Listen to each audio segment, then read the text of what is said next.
Alors généralement ce qui se passe c'est que le client a vu sur sa propriété un nid de frelons. Donc dans ces cas-là, il nous appelle. On a un standard téléphonique avec des secrétaires qui répondent donc du coup toute la journée. Elles appellent le technicien de secteur pour leur retransmettre le message.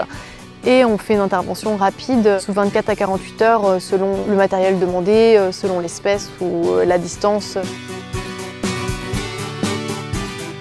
On a un matériel de protection qui s'appelle les EPI avec une combinaison intégrale pour éviter tout danger de piqûre. Chaque personne n'a pas la même sensibilité de réaction au venin. Il y a des personnes qui peuvent se faire piquer sans avoir de grosses réactions et par contre il peut y avoir une piqûre sur quelqu'un qui est un peu allergique qui soit mortelle, donc c'est vrai qu'il faut faire attention. D'ailleurs, le client ne reste pas sur place au moment de l'intervention. On leur demande toujours de rester un petit peu dans les parages quand même pour pouvoir appeler les secours en cas de besoin, mais ils restent chez eux en sécurité au moment de l'intervention.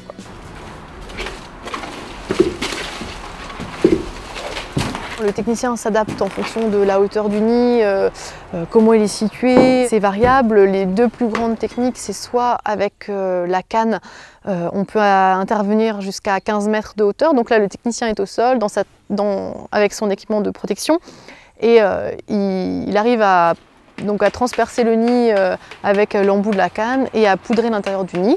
Et du coup, là, la poudre étant rémanente, au bout de 24 heures, il n'y a plus d'activité dans le nid. Ou bien après, si c'est des hauteurs plus importantes ou des accès plus difficiles, parce que forcément avec la canne, il ne faut pas de fil électrique par exemple à côté, il faut également que le nid soit, on va dire, pas caché par exemple dans une toiture, il faut que ce soit vraiment à la verticale. Donc là, c'est jusqu'à 15 mètres et quand on ne peut pas, on est obligé de passer par une nacelle pour les cas plus compliqués. Et du coup, là, ce serait le technicien monte dans la nacelle, pareil avec son équipement. Et il peut y aller donc, au pulvérisateur, la poudre toujours avec un embout spécial. Ah, ça commence à bouger.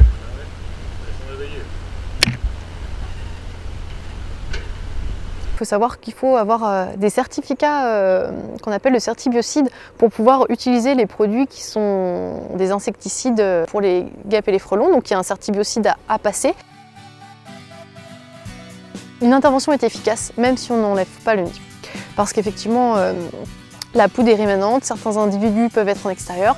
L'avantage de laisser le nid, c'est vrai que la poudre reste à l'intérieur du nid, donc c'est un petit côté écologique. Et puis les individus en extérieur peuvent re-rentrer dans le nid, avoir de la poudre sur eux et mourir également. Après, c'est vrai que si le client le souhaite, parce que c'est vrai que c'est un peu angoissant des fois de voir un nid, on peut le retirer.